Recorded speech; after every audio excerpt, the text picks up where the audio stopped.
Bismillahirrahmanirrahim. Assalamualaikum warahmatullahi wabarakatuh. Selamat pagi dan salam sejahtera untuk kita semua. Apa kabar semuanya? Semoga dalam keadaan sehat walafiat. Untuk memulai kegiatan pembelajaran kali ini, jangan lupa untuk berdoa ya, supaya ilmu yang kita dapat itu bisa berkah dan nantinya bisa bermanfaat. Ya, kembali lagi untuk kali ini kalian masuk di pelajaran akuntansi pemerintah. Kalau minggu sebelumnya kita kan hanya berkenalan. Nah, mulai hari ini kita berkenalan dengan materi yang akan kalian pelajari. Di pertemuan sebelumnya juga Ibu sudah menyampaikan secara garis besar materi apa saja yang akan kalian pelajari mengenai akuntansi pemerintahan. Nah, kali ini kita masuk ke bab 1, yaitu tentang komputerisasi data akuntansi desa. Sebelum kita masuk ke materi komputer data akuntansi desanya, Ibu akan menampilkan bentuk dari apa harusnya kita gunakan. Seperti yang sebelumnya Ibu jelaskan di video pertama, bahwa sebenarnya untuk akuntansi pemerintahan ini ada aplikasi tersendiri untuk kita belajar, seperti kalian belajar Mayop.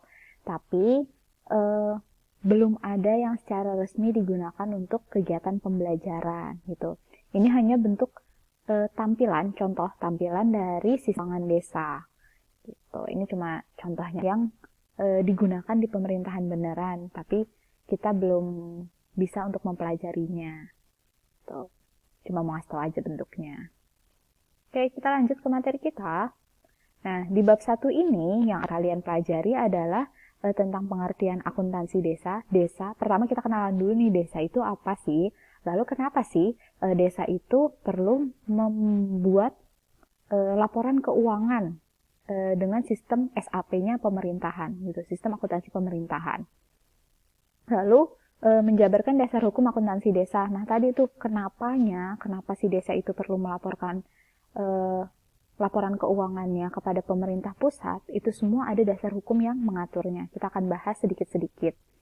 Lalu terakhir adalah menyimpulkan sistem akuntansi desa. Nanti akan membahas sistem akuntansi desa itu kayak gimana sih caranya. Ya, pertama kita kenalan dulu desa itu apa. Mungkin kalau gambarannya kita tahu ya, desa itu tempat yang terpencil, yang pemandangan alamnya lebih banyak, yang rata-rata pekerjanya adalah yang berkaitan dengan alam, misalnya petani, nelayan, dan sejenisnya. Tapi kita di sini melihat pengertian desa yang berdasarkan undang-undang. Di sini bisa kalian desa ada di Undang-Undang Nomor 6 Tahun 2014. Ya, bisa dibaca ya, desa adalah kesatuan masyarakat hukum yang memiliki batas wilayah yang berwenang untuk, perhatikan ya, mengatur dan mengurus urusan pemerintahan. Jadi, walaupun desa itu punya aturan-aturan yang berkaitan dengan pemerintahan. Lalu, kepentingan masyarakat setempat berdasarkan prakarsa masyarakat, artinya kepentingan masyarakat yang dipikirkan bersama oleh si masyarakat desa tersebut juga. Tuh. Terus hak asal-usul dan atau hak tradisional yang diakui dan dihormati dalam sistem pemerintahan negara kesatuan Republik Indonesia. Jadi yang seperti kita tahu ya, desa apalagi di Indonesia ini punya berbagai macam karakteristik. Ya, yang beda-beda, mungkin desa di Aceh dengan desa di Jawa mempunyai tradisi yang berbeda-beda, mempunyai pengeluaran-pengeluaran desa yang juga berbeda gitu. Masing-masing desa memiliki karakteristiknya tersendiri. Maka dari itu, sistem akuntansi pemerintahan desa ini untuk desanya belum ada yang baku gitu. Jadi nggak bisa semuanya serentak sama gitu. Secara garis besar bisa ada yang ditarik samanya, tapi bagian yang bedanya, nah itu nanti memunculkan, kalau di yang berkaitan dengan akuntansi, memunculkan akun-akun baru yang berkaitan hanya dengan kegiatan desa. Misalnya nih kayak kalau desa di pegunungan dengan desa di pesisir. Kegiatan desa yang di pegunungan, pemasukannya mungkin lebih banyak ya dari kegiatan perkebunan, pertanian, misalnya kayak gitu. Sedangkan kalau di pegunungan itu bisa dibilang nggak ada gitu yang jadi nelayan gitu. Jadinya akun pendapatan dari kegiatan bernelayan nggak mungkin ada kan gitu. Pun sebaliknya nih, ketika desanya ada di pesisir pantai, dia itu nggak bisa memasukkan akun-akun yang berkaitan dengan kegiatan pertanian misalnya kayak gitu. Jadi desa itu dia punya karakteristik tersendiri yang menyebabkan sistem akuntansinya masing-masing daerah memiliki ciri khas tertentu. Kita lanjut.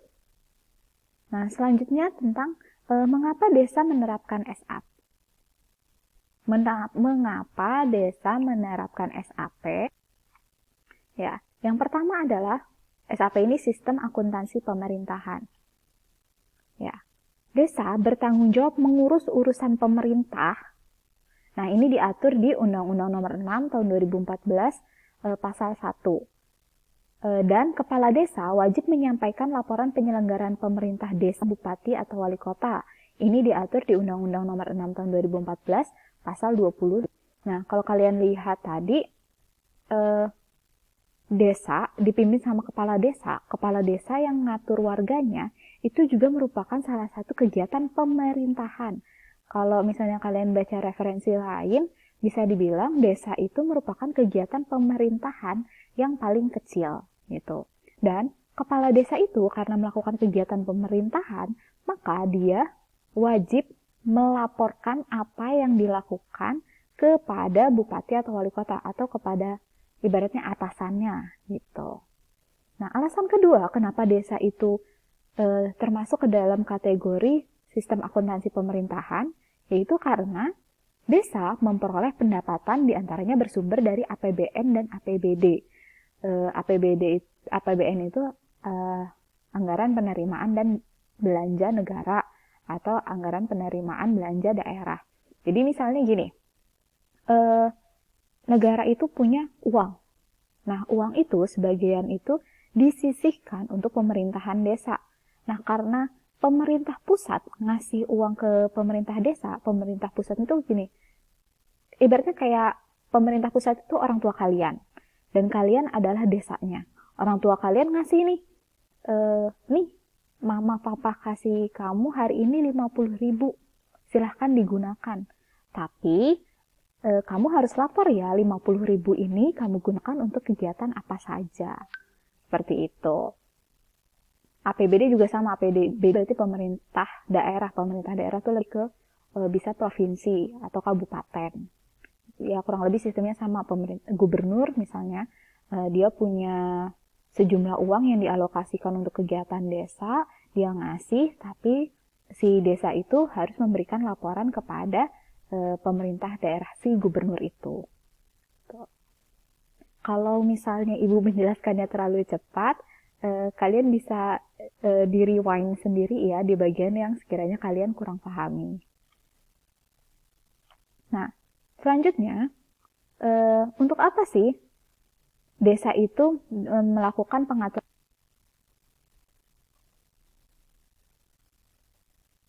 Yang pertama, meningkatkan efektivitas dan efisiensi pengelolaan keuangan desa. Yang kedua, meningkatkan akuntabilitas pelaksanaan keuangan desa. Maksudnya adalah akuntabilitas itu, kalian pasti udah tahu ya, akuntabilitas itu sesuatu yang dapat dipertanggungjawabkan.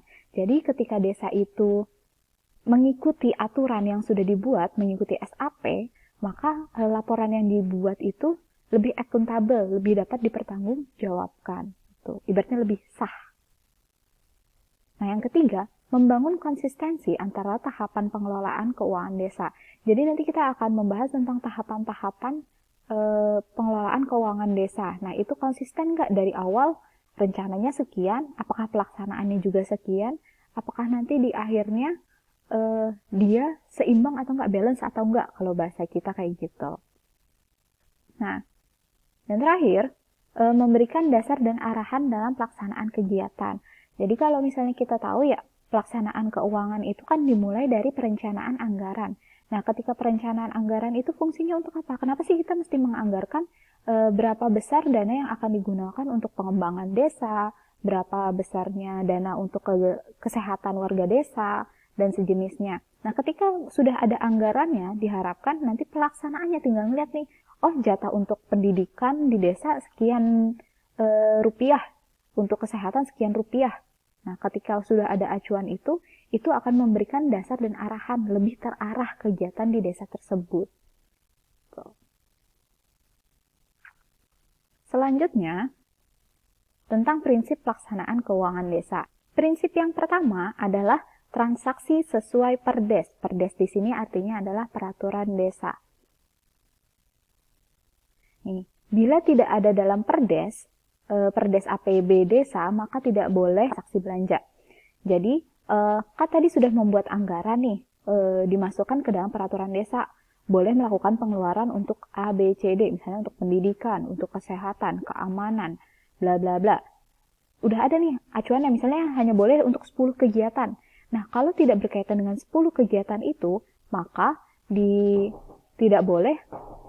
Kalau tidak ada di perencanaan, maka tidak boleh melakukan pengeluaran itu. Nah, yang kedua, adanya kategori bukti yang sah itu apa?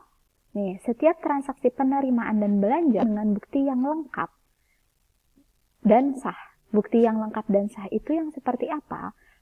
Kalian mungkin pernah melihat nota gitu, atau ya pasti kalian udah sering lah yang lihat bukti-bukti transaksi.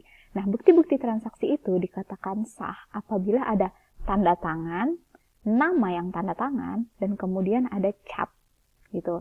Lalu kelengkapan yang lain itu apa? Misalnya ada aturan kan, kalau pengeluaran pemerintah di atas 250.000 itu mesti pakai materai 3.000. Kalau misalnya di atas 1 juta itu mesti pakai materai 6.000. Atau misalnya kalau belanjanya lebih dari 50 juta itu mesti melalui lembaga yang sudah certified, yang sudah tersertifikasi.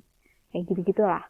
Itu ada berkas-berkasnya tersendiri. Itu baru bisa dinyatakan sebagai bukti yang sah.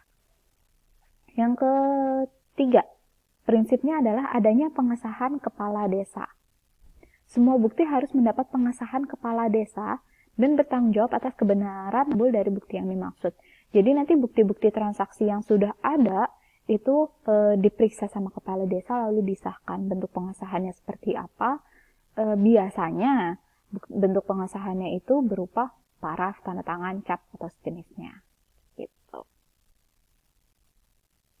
Nah, sekarang kita masuk ke asas pengelolaan keuangan desa. Di sini diatur di Peraturan Menteri Dalam Negeri Nomor 113 Tahun 2014. Apa saja asas pengelolaan keuangan desa? Yang pertama adalah transparan. Transparan ini artinya memungkinkan masyarakat untuk tahu nih berapa sih jumlah pemasukan dan pengeluaran desa kita. Caranya kayak gimana? Biasanya kalau di desa itu suka nempelin di balai desanya jumlah pemasukan dan pengeluaran per periodenya. Per periode itu bisa per tahun, per semester, atau per bulanan, tergantung desanya. Atau kalau kita, mungkin kalau biasa ngurusin perusahaan swasta ya, biasa lihat laporan keuangan kan di koran tuh ada, atau di webnya. Nah, di desa pun dilakukan transparansinya ya berupa melaporkan kegiatan laporan keuangannya bisa ditempel ataupun ketika rapat dilakukan pembahasan. Yang kedua adalah akuntabel. Akuntabel itu artinya tadi bisa dipertanggungjawabkan kepada masyarakat desa. Jadi pemerintah desa yang melakukan pengeluaran bisa mempertanggungjawabkan apa yang sudah dikeluarkan tersebut atau diterima dari pemerintah pusat. Partisipatif, yaitu mengikut sertakan kelembagaan desa dan unsur masyarakat desa. Jadi ketika membuat suatu kegiatan, tidak hanya berkaitan dengan pemerintahnya aja, tapi juga harus melibatkan masyarakat. Nah, yang terakhir adalah tertib dan disiplin anggaran. Nah, kalau ini mengacu pada aturan dan pedoman yang melandasi. Jadi harus sesuai aturan, mengikuti aturan yang ada. Gitu. Ya, dicukupkan untuk pertemuan kali ini. Terima kasih. Jika ada pertanyaan silahkan ditulis di kolom komentar. Assalamualaikum warahmatullahi wabarakatuh.